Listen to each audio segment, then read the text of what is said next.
That is called vector algebra. ठीक आहे, algebra म्हणजे तुम्ही ऑलरेडी 10th मध्ये शिकलेले आहात. अल्जेब्रा मध्ये काय करतो आपण, ऍडिशन करतो. 2 + 2 = 4 किंवा x + y = 7x - y = 4. What is the value of x and y. ठीक आहे, तर हे जे ऍडिशन आहे कशा प्रकारे आपण अल्जेब्रा कॅल्क्युलेट करतो. पण त्या ठिकाणी 2 + 2 किती असतात, नेहमी 4. ठीक आहे, 3 + 2 5 होतील. ठीक आहे, तर इथं कसं नाही, इथं 3 + 2 5 होणार, 3 + 2 2 होणार, 3 + 2 0 होणार. लक्षात. तर हाऊ इट इज पॉसिबल, तर यासाठी आपल्याला इथं वेक्टर अल्जेब्रा शिकायचा आहे.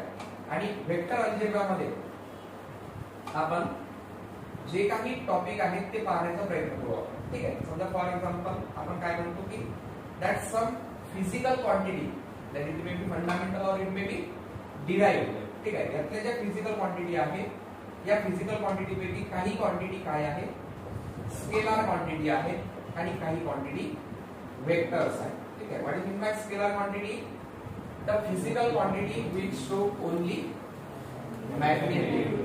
ठीक आहे, जे फक्त काय दाखवेल, आपल्याला मॅग्निट्यूड दाखवेल, त्याला आपण स्केलर क्वांटिटी म्हणतो. आणि what is mean by vector quantity, the physical quantity will show magnitude as well as direction. ठीक आहे, तर या क्वांटिटीला म्हणतो आपण वेक्टर क्वांटिटी. ठीक आहे, तर आता या फिजिकल क्वांटिटी मध्ये आपल्याला वेक्टर क्वांटिटी पाहायची आहे. सपोज फॉर एक्झाम्पल आपण फोर्स ही क्वांटिटी घेतली आपण, किंवा डिस्प्लेसमेंट ही क्वांटिटी घेतली आपण, ज्या काही वेक्टर क्वांटिटी असतील त्या. ठीक आहे, सपोज आपण 10 न्यूटन एवढा फोर्स लावला. ठीक आहे, ईच डायरेक्शन. म्हणजे याचा अर्थ आपण या फिजिकल क्वांटिटी मध्ये काय सांगून आलो, मॅग्निट्यूड सांगून आलो आणि डायरेक्शन सांगून आलो. ठीक आहे, तर आपल्याला ते रिप्रेझेंटेशन आपल्याला वेक्टरच्या नुसार करायचं आहे. ठीक आहे, मग आता वेक्टरच्या नुसार ते रिप्रेझेंटेशन कसं करायचं, तर आपण 10 न्यूटन साठी एक सेगमेंट ड्रॉ केली. ठीक आहे, ही सेगमेंट काय शो करते, मॅग्निट्यूड, आणि त्याला एरो टाकला आपण तर ते काय शो करते, डायरेक्शन. ठीक आहे, तर आपण त्याला म्हणू की it is the tail and it is the head. ठीक आहे, तर हे सगळी टर्मिनॉलॉजी मी तुम्हाला सांगून बसलेलो आहोत. ठीक आहे, टेल कशाला म्हणायची, हेड कशाला म्हणायचं. ठीक आहे, तर एरो काय शो करते की या पर्टिक्युलर डायरेक्शनला तो जो ऑब्जेक्ट आहे तो काय होणार, मूव्ह होणार, किंवा आपण फोर्स अप्लाय करणार किंवा डिस्प्लेसमेंट होणार, जे काही फिजिकल क्वांटिटी आपल्याला डिफाइन करायची आहे ती. ठीक आहे, म्हणून आता एरो काढून टाकला तर फक्त हे काय शो करते, मॅग्निट्यूड, दॅट इज 10. ठीक आहे, मग 10 मीटर का 10 मीटर पर सेकंड का 10 न्यूटन. ठीक आहे, इथं प्रत्येक ठिकाणी 10 काय आहे, मॅग्निट्यूड आहे, पण मीटर काय आहे, युनिट आहे. युनिट कोणाचा आहे, डिस्प्लेसमेंटचं. युनिट कोणाचा आहे, वेलॉसिटीचं. युनिट कोणाचा आहे, फोर्स. म्हणजे वेगवेगळ्या फिजिकल क्वांटिटी तुम्ही काय करून आले, इथं शो करून आले. ठीक आहे, तर पहिली कोणती फिजिकल क्वांटिटी डिफाइन केली आपण, डिस्प्लेसमेंट. दुसरी वेलॉसिटी, तिसरी फोर्स. म्हणजे इथं आपण कोणाची ऍडिशन करणार आहोत किंवा कोणत्या वेक्टरला रिप्रेझेंट करणार आहोत, आपण त्या रिप्रेझेंट करणार आहोत कशाला, त्या फिजिकल क्वांटिटीला. ठीक आहे, तर त्यामध्ये 10 मीटर गेलो आपण. ठीक आहे, पण कोणत्या डायरेक्शनला गेलो हे आपल्याला इथं कळत नाही. That's why we show the arrow. लक्षात, कॉलरचा हेड. म्हणून आपण हेड हे फक्त त्याचे डिरेक्शन शो करण्यासाठी आपण काय करतो, यूज करतो. ठीक आहे, तर आता जे काही वेक्टरच्या रिलेटेड जे काही थोडीफार टर्मिनॉलॉजी होती ते मी परत एकदा रिपीट केली तुमची आज. ठीक आहे, आता आपण काय करू, या वेक्टरची ऍडिशन करण्याचा प्रयत्न करू आपण. ठीक आहे, तर वेक्टरची ऍडिशन करण्याचे काही रूल्स आहेत, त्यामध्ये पाहू आपण ऍडिशन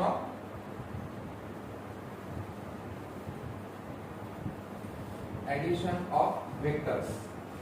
ठीक आहे, आता आपण वेक्टरचे टाइप पाहू. ऍडिशन ऑफ वेक्टर करायच्या आधी आपल्याला काय बघायचंय, टाइप्स ऑफ वेक्टर. ठीक आहे, तर आपण पहिला टाइप पाहिला होता पॅरलल वेक्टर्स.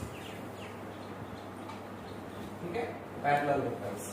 पॅरलल वेक्टर म्हणजे काय की ज्यांची डिरेक्शन काय असेल, सेम असेल, ओनली डिरेक्शन.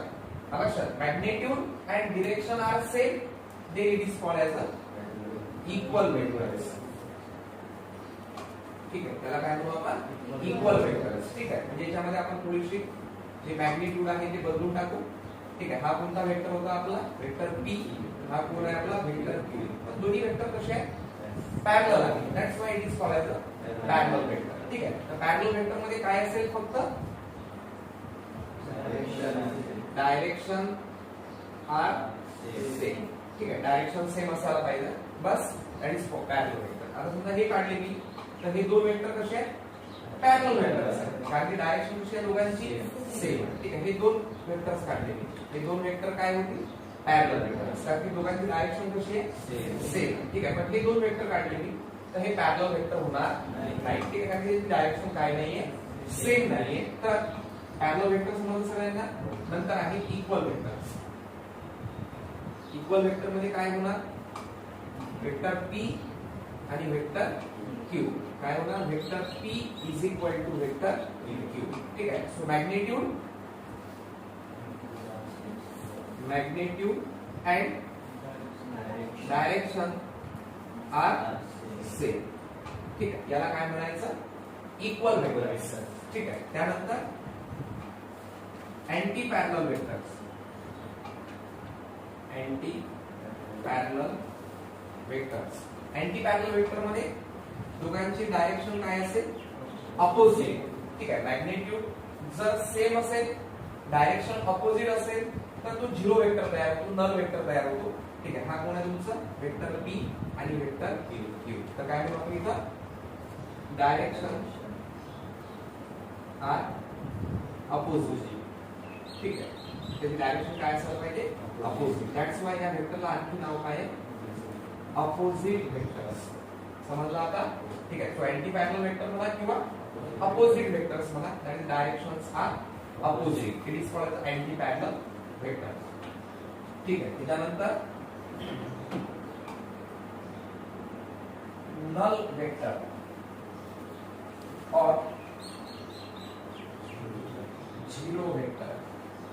ठीक आहे, वेक्टर पी आणि vector q. Magnitude are same but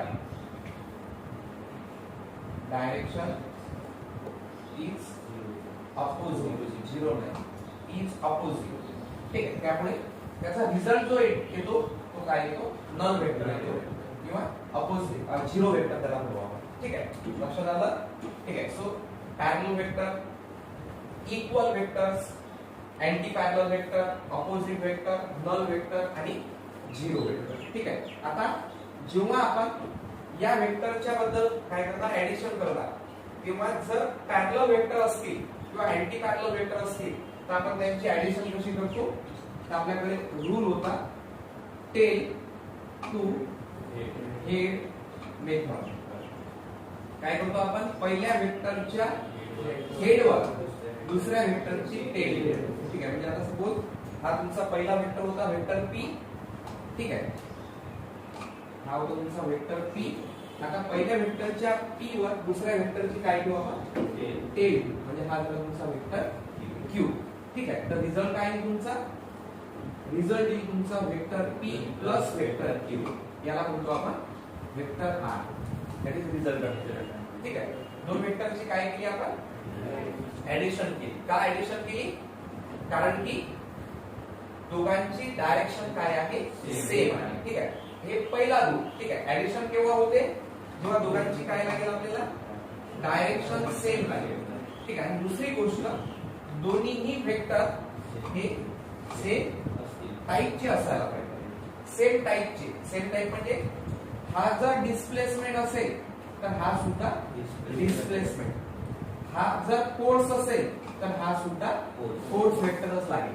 ठीक आहे, तुम्ही म्हणाल की नाही सर हा डिस्प्लेसमेंट आहे आणि हा फोर्स आहे तर आम्ही दोघांची ऍडिशन करतो. होणार नाही. दोघही जण कोण लागतील सेम लागतील. म्हणजे काय असेल ठीक आहे फोर्स लागेल म्हणजे सेम फिजिकल क्वांटिटी लागेल. ठीक आहे, दोन डिफरंट फिजिकल क्वांटिटीची ऍडिशन होणार नाही. दोघांमध्ये फरक समजला का. ठीक आहे, दॅट्स वाय मी कोणता शब्द वापरला सेम टाइप आणि डायरेक्शन. जर सर मग इथं अपोजिट डायरेक्शन आली तर पण सेम टाइपचे आहे सेम टाईपची आहे पण अपोजिट डायरेक्शन आहे तर सबट्रॅक्शन होईल त्याची ऍडिशन होणार नाही, म्हणून आपण ऍडिशन ऑफ वेक्टर पाहून आलो. ठीक आहे, तर लक्षात आलं ऍडिशन ऑफ वेक्टर मध्ये काय करतो आपण, तर दोन रूल तुमच्या समोर मांडले. ठीक आहे, आता इक्वल वेक्टर्स, तर काय होणार इक्वल वेक्टर मध्ये ऍडिशन बी आहे म्हणतात.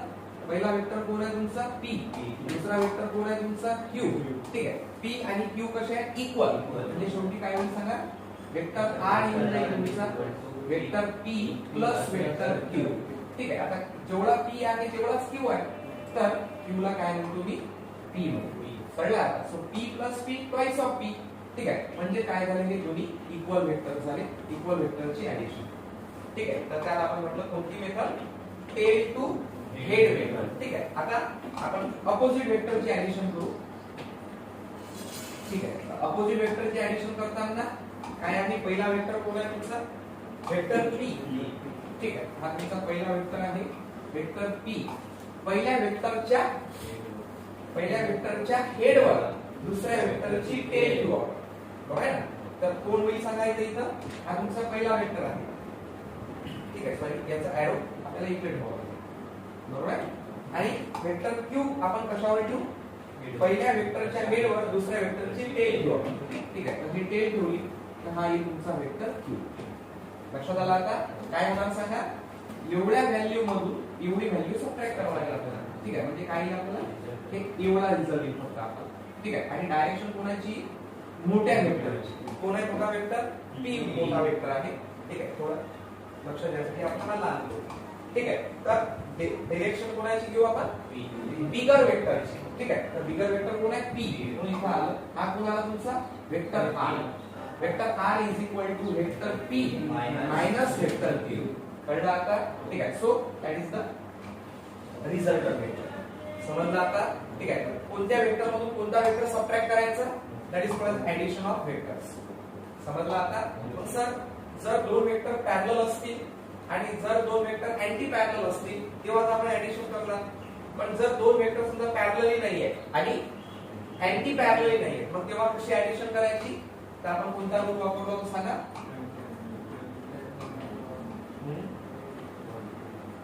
कोणता टाइप होता सांगा. ऍडिशनचे प्रकार आहेत. ठीक आहे, जर दोन वेक्टर पॅरलली नसतील आणि अँटी पॅरलल नसतील त्या वेक्टरला काय म्हणतात, कोप्लेनर वेक्टर. कोप्लेनर वेक्टर्स म्हणजे दोन्ही वेक्टर काय असतील, एकमेकाला पॅरलल नसतील पण एका प्लेन मध्ये असायला पाहिजे. ठीक आहे, जर एका प्लेन मध्ये असतील तरच आपण त्याला काय म्हणणार, कोप्लेनर वेक्टर्स. आता हे दोन वेक्टर पॅरलल नाहीये, हे दोन वेक्टर अँटी पॅरलल नाहीये, हे दोन वेक्टर एका प्लेन मध्ये आहेत. कोणता plane, first quadrant, second quadrant, third, म्हणजे first plane, second plane, third plane, कोणत्या तरी एका प्लेन मध्ये लागतं आपल्याला. हा कोण आहे तुमचा वेक्टर P, हा कोण आहे तुमचा वेक्टर Q. मग या दोघांची काय करायची, ऍडिशन करायची. कशी करू आपण ऍडिशन, तर आता रूल आहे हेड टू टेल मेथड नाही किंवा टेल टू हेड मेथड नाही. कोणती, tail to tail, tail to tail method. ठीक आहे, आणि पॅरलल शिफ्टिंग कशी करायची, पॅरलल. ठीक आहे, समजा तुम्ही हा पहिला वेक्टर घेतला. ठीक आहे, आता आपण तो तसाच इथे घेऊ आपण, इट इज वेक्टर P आणि हा उचलून तिथे घेऊ. ठीक आहे, हा कोण आहे तुमचा वेक्टर P. समजलं का. ठीक आहे, काय केलं मी, याला पॅरलली शिफ्ट केलं. ठीक आहे, याला पॅरलली शिफ्ट केलं तर पहिल्या वेक्टरच्या हेडवर दुसऱ्या वेक्टरची टेल घेऊ. ठीक आहे, तर हे तर टेल टू टेल मेथड नाही होणार, म्हणजे काय होणार सांगा. मग आपल्याला कोणती मेथड पाहिजे, यस हेड टू टेल किंवा टेल टू हेड. अजूनही आपल्याला तीच मेथड फॉलो करावं लागेल. म्हणजे इथं काय लिहिणार मी, टेल टू हेड मेथड. आला का लक्षात, tail to head method. Tail to tail method केव्हा वापरू आपण सांगा, हे तर टेल टू हेड मेथड आहे ना, किंवा हेड टू टेल मेथड आहे. टेल टू टेल मेथड केव्हा वापरतो आपण, जेव्हा आपण ऍडिशन करतो पॅरलेलोग्रामच्या लॉ ऑफ पॅरलेलोग्राम. सध्या आपण triangle law of vector addition करू आहोत. त्यामुळे triangle law of vector addition मध्ये कोणते यूज करू आपण, टेल टू हेड. म्हणजे पहिल्या वेक्टरच्या हेडवर दुसऱ्या वेक्टरची टेल ठेवा. ठीक आहे, किंवा पहिल्या वेक्टरच्या हेडवर दुसऱ्या वेक्टरची टेल किंवा जे काय असेल ते, ठीक आहे. सपोज फॉर एक्झाम्पल हा तुम्ही पहिला वेक्टर घेतला p, ठीक आहे, आणि हा तुम्ही दुसरा वेक्टर घेतला q. दोघांची डिरेक्शन पॅरलली शिफ्ट केलं, ठीक आहे. तर रिझल्ट काय येईल तुमचा? हा that is called as r.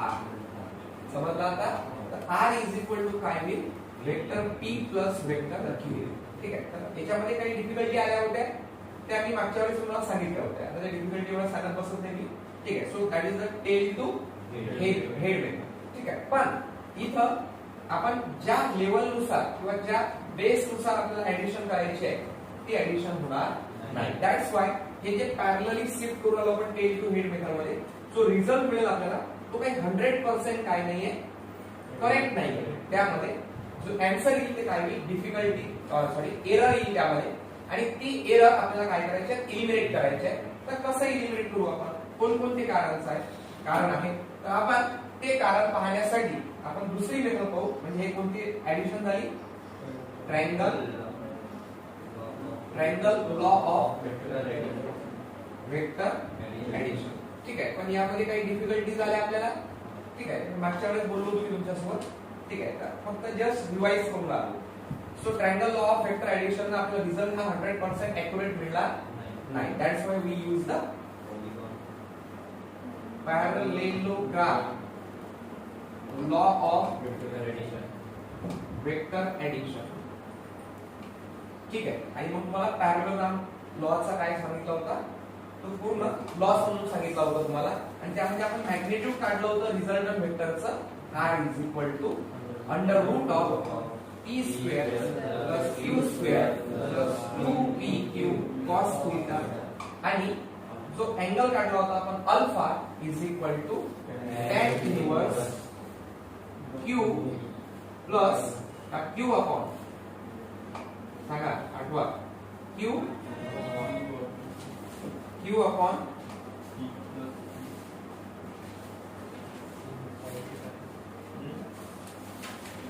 Alpha is equal to tan inverse q sin theta upon p plus q cos theta.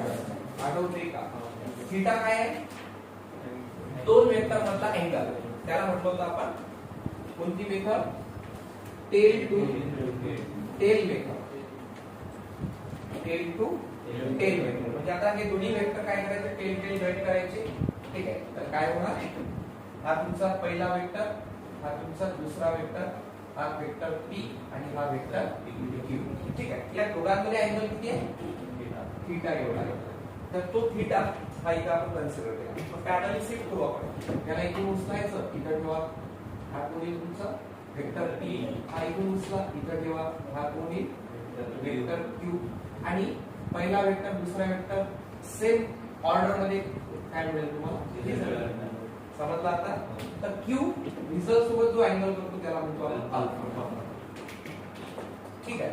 तर रिझल्टंट वेक्टरची डायरेक्शन काय आहे? पहिल्या वेक्टर पासून किंवा दुसऱ्या वेक्टर पासून तो फॉर्म्युला दिला आपल्याला अल्फा. समजलं? ठीक आहे. मला वाटतं हे सुद्धा मी तुम्हाला प्रूव्ह करून दाखवलं होतं, ठीक आहे. फक्त रिवाइज केलं मी. दोन फॉर्म्युले आले तुमच्याकडे, r आणि अल्फा, ठीक आहे. याच्यावर मी तुम्हाला काय केले होते? प्रॉब्लेम सॉल्व्ह करून दाखवले होते, ठीक आहे. तर इथं आपण वेक्टरची काय केली? ऍडिशन केली, ठीक आहे. तर याला म्हणू आपण parallelogram law of vector addition, ठीक आहे. That is tail to tail method, ठीक आहे. आणि मॅक्सिमम वेळेस मग आता तुमची वेक्टर ऍडिशन तुम्ही नाही वापरलं तरी चालेल, ठीक आहे. तसं आपण वेगवेगळे एखादा थेरम, ठीक आहे, जॉमेट्री मध्ये तुम्ही काही थेरम पाहिलेले तर तुम्ही ते थेरम प्रूव्ह करून दाखवता वेगवेगळ्या मेथड.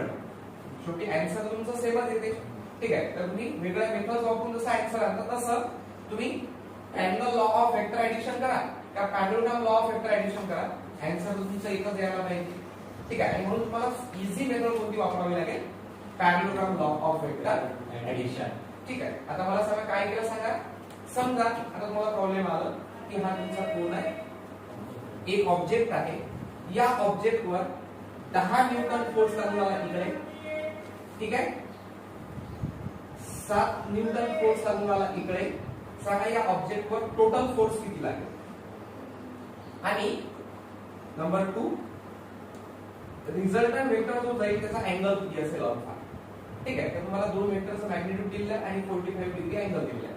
ठीक आहे. तर काय काय दिलेलं आहे तुम्हाला सांगा. तुम्हाला दिलेला आहे F1 is equal to 10 newton, F2 is equal to 7 newton आणि theta is equal to 45 degree. तर तुम्हाला नेट फोर्स काढायचा आहे. तर नेट फोर्सचा फॉर्म्युला काय आहे आपल्याकडे. F is equal to under root of F1 square F2 square F1 F2 cos theta. याची फॉर्म्युला आहे general R is equal to under root of P square plus Q square plus 2PQ cos theta. Yes or no? ठीक आहे. तर तुम्हाला result मिळाला. ठीक आहे. तर आता P ला काय कन्सिडर केलं F1, Q ला काय कन्सिडर केलं F2. ठीक आहे. आणि cos theta काय निघाला आहे तुमचा. म्हणजे काय निघालं मॅग्निट्यूड निघून गेलं याचं तुमचं. आणि अल्फा मध्ये व्हॅल्यू टाका. Alpha is equal to tan inverse Q sin theta upon P plus Q cos theta. लक्षात. तर इथं Q कोण आहे F2, P कोण आहे F1, Q कोण आहे F2. हे फॉर्म्युला तुमचा आणखी चेंज झाला. त्या व्हॅल्यूज पुट करा. अल्फा निघून जाईल. कारण की मी तुम्हाला लॉग शिकवलेला आहे. लॉग मध्ये काय शिकवलं सुरुवातीला. Logarithm, anti logarithm, natural sine, natural साइनचा इन्व्हर्स, नॅचरल कोसाइन, नॅचरल कोसाइनचा इन्व्हर्स, नॅचरल टँजंट, नॅचरल टँजंटचा इन्व्हर्स. मग टॅन येऊ द्या, साइन येऊ द्या, कॉस येऊ द्या, काहीही बघता आलं पाहिजे तुम्हाला.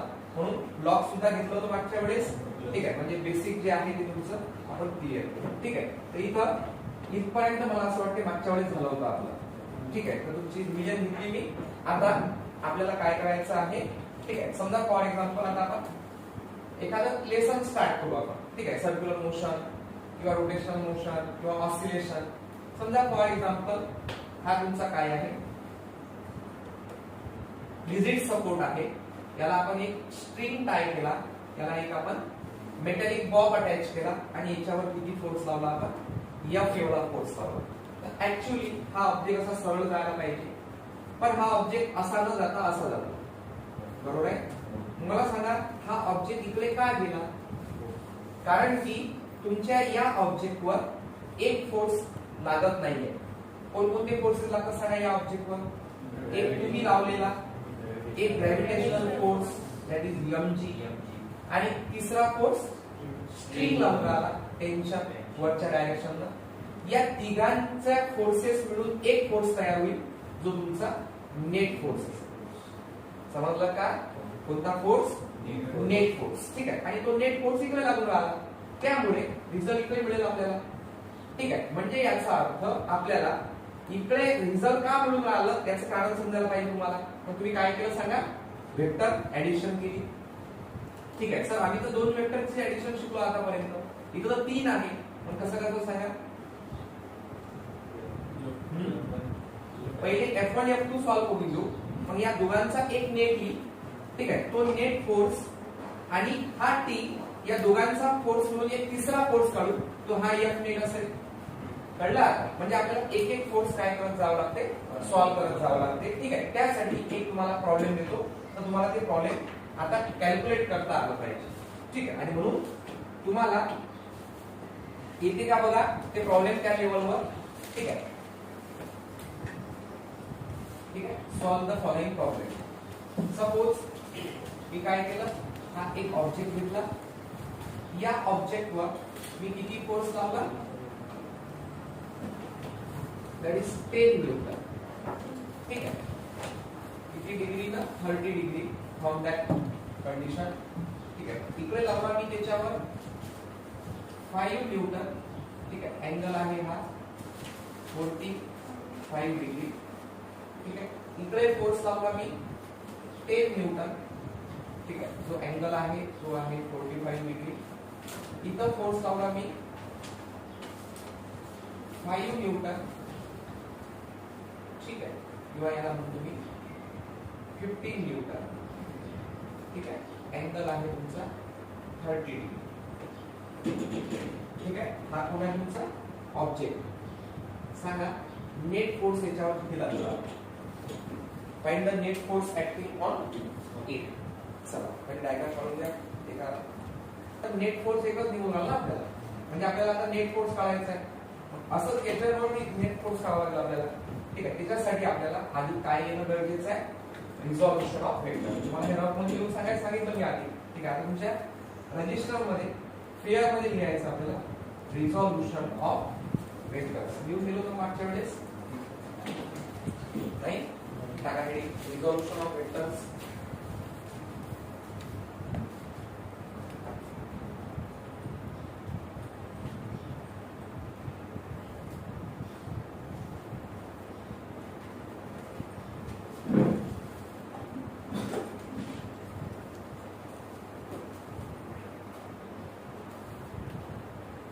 समजा आपण एका ऑब्जेक्टवर, हा तुमचा ऑब्जेक्ट आहे, याच्यावर तुम्ही इकडे 10 न्यूटन फोर्स लावला आणि इकडे 10 न्यूटन फोर्स लावला. सांगा हा ऑब्जेक्ट कुठे जाणार, कोणत्या डायरेक्शनला जाणार? तिसऱ्या. पण कोणत्या तिसऱ्या डायरेक्शन कोणत्या? या प्लेन मध्ये जाणार का? कारण या दोघांच्या मधातून जाणार. ठीक आहे, म्हणजे हा आहे तुमचा नेट फोर्स, बरोबर आहे ना? ठीक आहे, तर तो तुम्हाला काढता येईल का? हा नेट फोर्स काढता येईल का? कसा काढसाल? ठीक आहे, आता दोघांमध्ये दोन वेक्टर मध्ये किंवा दोन फोर्सेस मध्ये अँगल कितीचा आहे? 90, कारण की ते एकमेकांना परपेंडिक्युलर आहेत ना. म्हणजे तुम्हाला काय काय दिलेलं आहे? F1 दिलेला आहे 10 न्यूटन, F2 दिलेला आहे 10 न्यूटन आणि थीटा दिलेला आहे 90. तर तुम्हाला F नेट काढता येईल का? ठीक आहे, कोणत्या अँगलला चालला हे राहू द्या, पण F नेट काढता येईल तुम्हाला. कोणता फॉर्म्युला वापरसा सांगा? R is equal to R म्हणजे net force is equal to under root of F1 square plus F2 square plus 1F1 बरोबर आहे. F1 किती होईल? 10 चा square 100 2 into 10 into 10 into cos 90. सांगा cos 90 ची व्हॅल्यू किती असते? 0. म्हणजे 100 plus 0 आणि 0 मल्टिप्लाय इन नंबर 0. ठीक आहे, तर काय आहे तुमच्याकडे 200. 200 ला कसं लिहिणार आपण? 2 into 100. ठीक आहे, √2 into 10. 100 चा स्क्वेअर रूट निघेल 10, म्हणजे काय होईल? 10√2 न्यूटन एवढा तुमचा फोर्स असेल. समजलं का? ठीक आहे, मग हा फोर्स किती आला सांगा तुमचा? 10√2. थोड्या वेळासाठी आपण असं कन्सिडर करू की हा पण 10च आला. कळून आला आता? ठीक आहे, आता माझ्या बोलण्याकडे लक्ष ठेवा आता. ठीक आहे, समजा फॉर एक्झाम्पल आपण हा 3 न्यूटन घेतला. ठीक आहे, आणि हा आपण 4 न्यूटन घेतला. सांगा हा किती नेट फोर्स? परत तोच फॉर्म्युला आपला. ठीक आहे, हा कोण आहे तुमचा? F1, हा कोण आहे तुमचा? F2. F1 चा स्क्वेअर 3 चा स्क्वेअर 9, 4 चा square 60 plus 2 into 3 into 4 into cos 90. ठीक आहे, 9 plus 16 25 plus 0 बरोबर आहे. तर 25 चा स्क्वेअर रूट 5. ठीक आहे, दॅट इज 5 न्यूटन. हा किती आला सांगा? 5 न्यूटन. कळलं का? ठीक आहे, मला सांगा हा 5 न्यूटन कोणाच्या मिळून आला? F1 आणि F2 समजून आला ना? ठीक आहे, मला सांगा समजा आपण एक हा मेल काय घेतला आपण? रामफळ घेतलं, बरोबर आहे, आणि एक फिमेल रामफळ घेतलं. ठीक आहे, त्याच्यापासून एक काय तयार होईल? डॉटर रामफळ तयार होईल. Yes or no? ठीक आहे, म्हणजे काय असेल सांगा? या दोघांपासून हे रामफळ तयार झालं. Yes or no? सांगा हे रामफळ कोणापासून तयार झालं? या दोघांपासून. Yes or no? माझ्या बोलण्याकडे लक्ष ठेवा. तर या दोघांपासून हा रिझल्ट आहे, तर हा रिझल्ट कोणाचा आहे? या दोघांचा. मला सांगा समजा हे काढून टाकलं, हा कोणाचा इफेक्ट आहे? या दोघांचा. Yes or no? ठीक आहे, जर समजा तुम्हाला हे दोघं जण दिले तर तुम्हाला हा काढता येत नाही का? मग जर हा एकटा दिला असेल तर याची दोन काढता येणार का नाही तुम्हाला? यस, काढता येतील तुम्हाला. ठीक आहे, कसे काढता येतील? सर हा जो तुमचा F कोण आहे? 5 न्यूटन आहे, म्हणजे F नेट आहे. यातला एक इफेक्ट कुठं असेल? इकडे आणि एक कुठं असेल इकडे. ठीक आहे, आता समजून घ्यायचा प्रयत्न करा, लक्षात घ्या. आता आपल्याला रिझॉल्युशन करायचं आहे.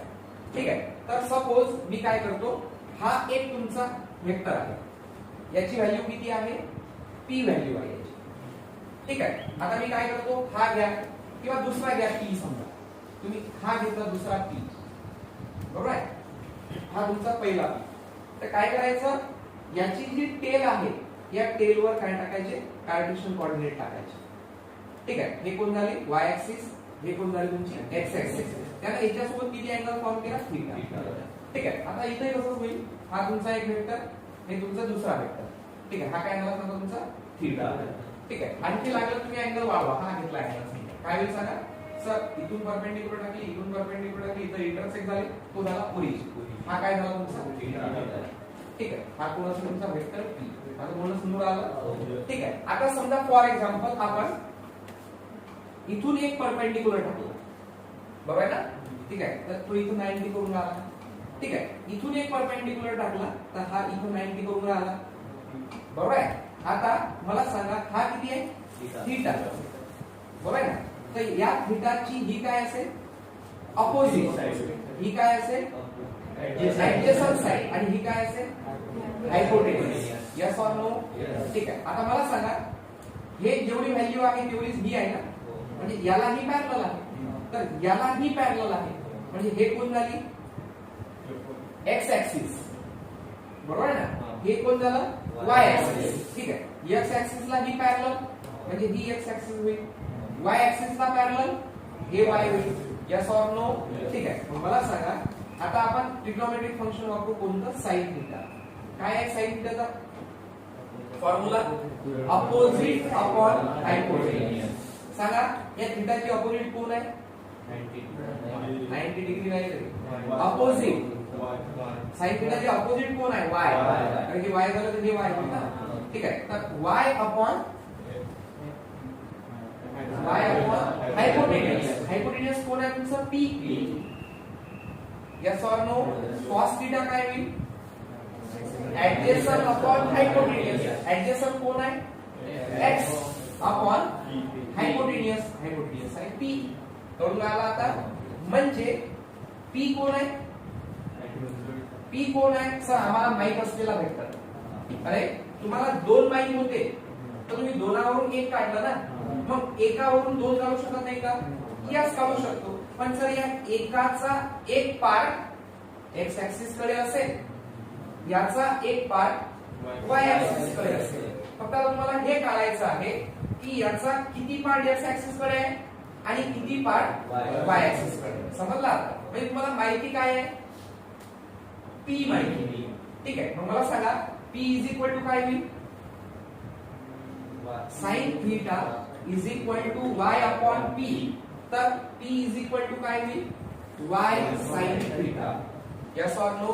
आणि cos theta is equal to काय होईल, not y, sorry, sin theta is equal to y upon p. तर ठीक आहे,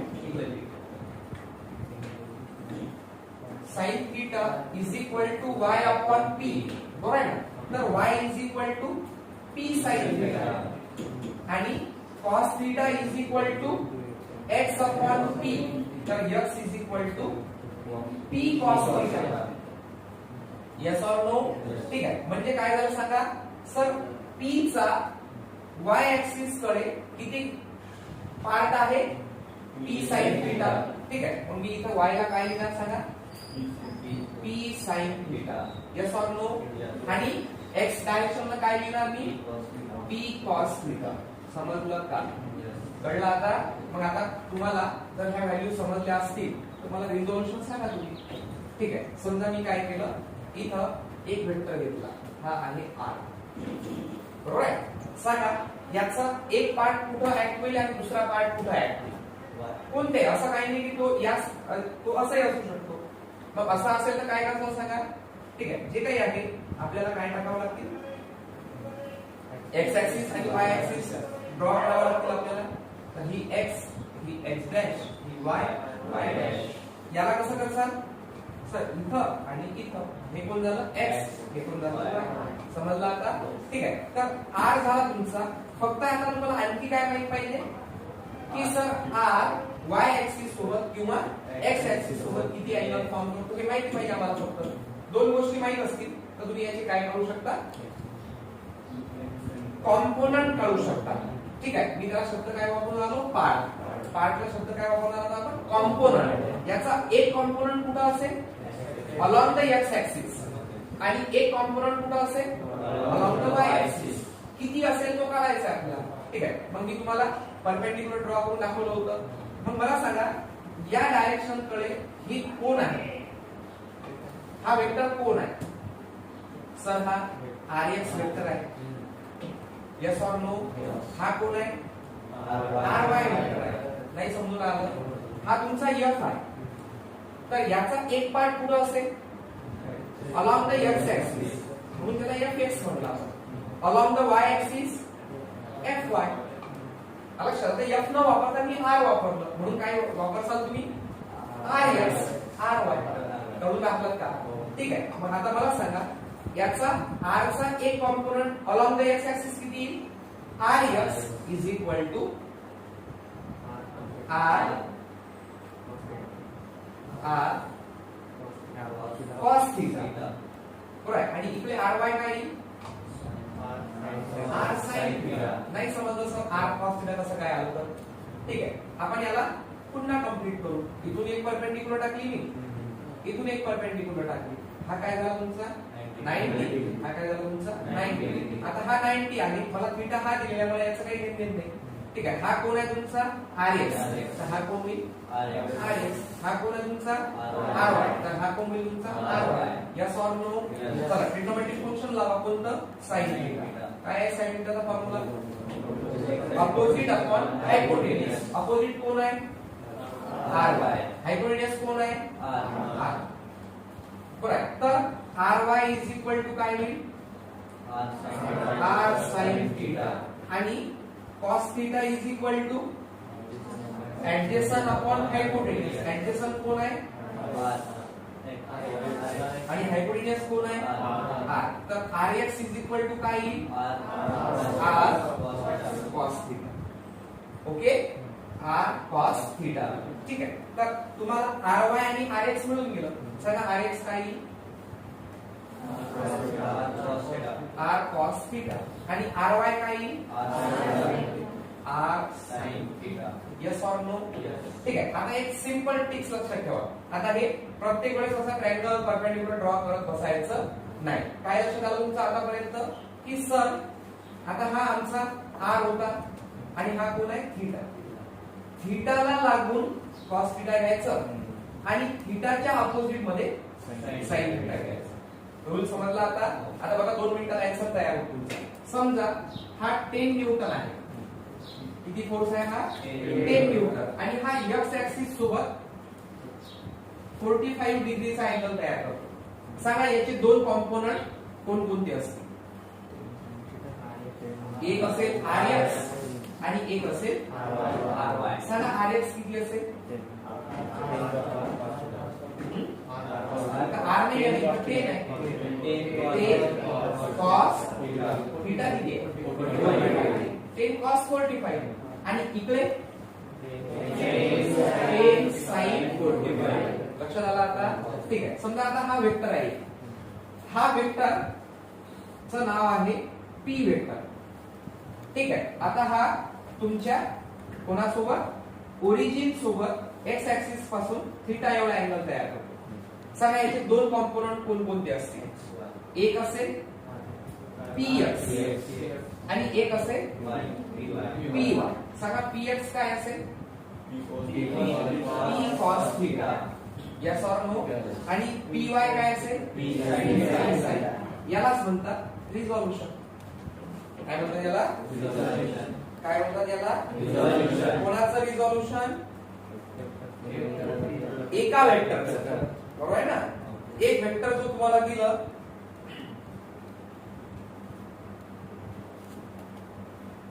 तुम्हाला मी की दॅट इज मेल रामफळ आणि फिमेल रामफळ इज इक्वल टू टोटल रामफळ. तर हे कोणापासून आलं एच्या पासून. माझा प्रश्न समजून आला का? ठीक आहे. तर मी काय विचारलं तुम्हाला, हे कोणापासून आलं एनच्या पासून. Yes or no? तर हे कोणापासून आले असं नाही विचारलं मी. ठीक आहे. मी काय विचारणार आता, यस हा कोणापासून आला एनच्या पासून. बरोबर. तर एनच्या पासून कोण आलं? Yes or no? ठीक आहे. तर या दोन वेक्टर पासून कोण आलं? एक. तर हा एक कोणापासून आला? दोघांपासून. ठीक आहे. तर आधी काय म्हणलो होतो याला आपण, या दोघांपासून एक vector called as addition of vector आणि सेपरेशन ऑफ वेक्टर रिझॉल्यूशन.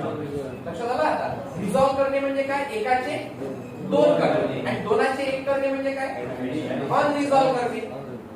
लक्षात? रिझॉल्व करणे म्हणजे सेपरेट करणे आणि एकत्र करणे म्हणजे ऍडिशन करणे. काही शब्द वापरा, अनरिझॉल्व वापरा, ऍडिशन वापरा, एकत्र वापरा. माझं बोलणं समजून आलं का?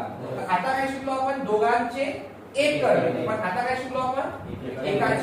एकाचे दोन करणे म्हणजे काय? रिझॉल्यूशन करणे, सेपरेट करणे. त्यालाच म्हणतो आपण कॉम्पोनंट. बरोबर आहे. आता एक प्रश्न मला सांगा, याचा एक कॉम्पोनंट कुठे येईल? अलॉंग द एक्स ऍक्सिस आणि दुसरा कॉम्पोनंट कुठे येईल? Along the Y axis. कळून आलं ना? ठीक आहे. बस टर्मिनॉलॉजी लिहून द्यायची नाहीये. ठीक आहे. समजा आता हा वेक्टर घेतला की आर, याचा एक कॉम्पोनंट कुठे येईल? अलॉंग द एक्स ऍक्सिस का इथे येईल? याचा एक कॉम्पोनंट इथे येईल ना, तर दुसरा कॉम्पोनंट इथे येईल. समजा हा इथे घेतला थर्ड पार्ट मध्ये, तर एक कॉम्पोनंट आणि दुसरा कॉम्पोनंट. समजला आता? कुठे येऊन आहे? प्रत्येक वेळेस शब्द कोणता आहे बघा तुमचा? along x axis, along y axis, along x axis, along y axis, along y axis, along x axis. Yes or no? ठीक आहे. That is called as a resolution of vector. कळलं आता? ठीक आहे. देऊ आणखी एखादं एक्झाम्पल मग करता येईल रिझोल्यूशन तुम्हाला. ठीक आहे. समजा फॉर एक्झाम्पल हा तुमचा रिजिड सपोर्ट आहे, याला एक स्ट्रिंग टाय केला. ठीक आहे. आता हा स्ट्रिंग इथं गेला, बरोबर आहे, किंवा हा बॉब इथं गेला. सांगा याच्यावर कोणकोणते फोर्सेस ऍक्ट होऊन राहिले? ठीक आहे. एक तर टेन्शन आणि एक ग्रॅव्हिटेशन फोर्स एमची. Yes or no? That is called as a weight. बरोबर आहे. आता दोन वेक्टर आहेत ना, मग या दोनचा काय भेटेल आपल्याला? एक. तिसरा म्हणजे एक. मग तो कुठं भेटेल सांगा मला? कसा? मदत तर मला माहिती, तो कुठे येऊ शकते? इथे येऊ शकते, इथे येऊ शकते, इथे येऊ शकते. There are so many possibilities. ठीक आहे. कसं काढायचं मला सांगा. या दोघांमध्ये अँगल थीटा नाही का? Yes or no? ठीक आहे. मग या लाईनला मी समोर देतो असं, तर हा अँगल किती? थीटा. नक्की सांगा, नक्की सांगा. ठीक आहे. ही लाईन आहे, बरोबर. हे एक लाईन आहे, हा किती झाला? थीटा. सेम लाईन इकडे टाकली, काय झाली? Parallel line. हा कोण झाला? थीटा. माझं बोलणं समजून आलं का? ठीक आहे. सांगा हे दोन अँगल कोणते? करस्पॉन्डिंग. हे कोणते? मला माहिती नाही बरं, मॅथमॅटिक्स नाही मला सांगा लवकर. Yes or no? ठीक आहे. तर ते जे तुम्ही जॉमेट्री शिकले तेच वापरून आपण आपण मग हा कोण आहे सांगा तुमचा? थीटा. हा कोण आहे तुमचा? एमजी. या एमजी चा एक component along the x axis आणि along the y axis. हा काय इथे x axis आणि y axis काय बी तर इथं वेगळाच आहे तो. लक्षात आलं का? म्हणून बघा मी काय सांगितलं तुम्हाला, हा तुमचा वेक्टर. ठीक आहे. हे तुमची x axis, ही तुमची y axis. हा तुमचा थीटा. याला लागून कोणता अँगल येईल? cos theta. याला लागून कोणता अँगल येईल? cos theta. Yes or no? हा कोण आहे तुमचा? हा वेक्टर किती आहे? हा वेक्टर किती आहे? अरे हा वेक्टर किती आहे? हा वेक्टर किती आहे? अरे आर आहे ना बाबा. थीटा अँगल आहे. आर काय आहे? त्याचं मॅग्निट्यूड आहे. तुझ्या डोक्यावर वेक्टर काय आहे? डायरेक्शन आहे. मग इथं एमजी काय आहे? मॅग्निट्यूड. मग एमजी म्हणजे काय? ते न्यूटन झाली का प्रत्येक वेळेस तुम्हाला? ठीक आहे. मग काय होईल इथं? एमजी. मग हा कोण होईल? mg cos theta. बरोबर आहे ना? हा आहे तुमची कोणती तरी x किंवा y ऍक्सिस पैकी एक आहे, तर हा कोण होईल? हे x ऍक्सिस, तर ही y ऍक्सिस. तर हा काय? mg sin theta. झालं. कॉम्पोनंट घेता आले तुम्हाला. कळून आले का? माझं बोलणं समजून आलं का? ठीक आहे. म्हणजे काय, तुम्ही याला काय केलं, या वेक्टरला काय केलं, रिझॉल्व केलं. किती कॉम्पोनंट मध्ये? त्यातला एक कॉम्पोनंट कोणता आहे, mg cos थीटा. दुसरा कॉम्पोनंट कोणता आहे, sin थीटा. ठीक आहे. हा टेन्शन या mg cos थीटाला कॅन्सल करतो. लक्षात आलं का? हा तुमचा सरफेस, या सरफेस वर ऑब्जेक्ट ठेवला. ठीक आहे. हा ऑब्जेक्ट कोणावर फोर्स लावेल, सरफेस वर. सरफेस कोणावर फोर्स लावेल, ऑब्जेक्ट वर. कोणाच्या म्हणण्यानुसार, कोण सांगितलं असं की ऑब्जेक्ट जर सरफेस वर फोर्स लावत असेल तर सरफेस ऑब्जेक्ट वर फोर्स लावते, असं कोणी म्हटलं?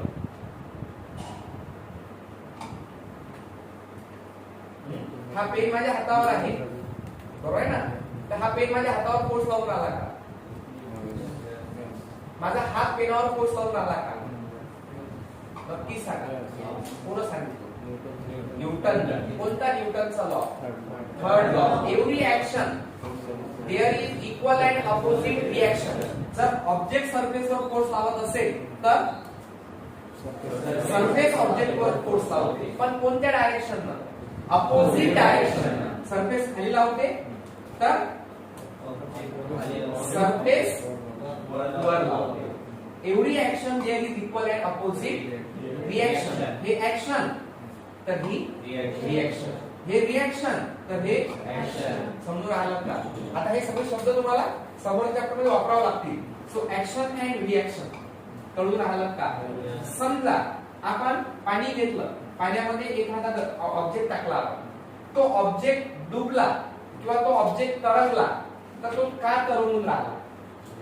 ऑब्जेक्ट कोणावर फोर्स लावेल, पाण्यावर. पाणी कोणावर फोर्स लावेल, कोणता फोर्स? वरचा फोर्सला कोणतं नाव देतो आपण?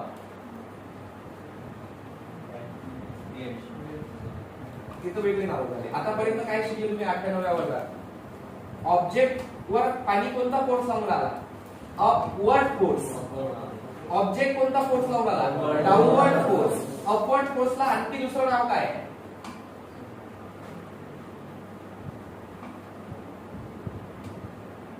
Upthrust force. अपथ्रस्ट फोर्स त्यालाच म्हणतो आपण बायोन फोर्स. बायोन्सी शिकले का? बायोन्सी.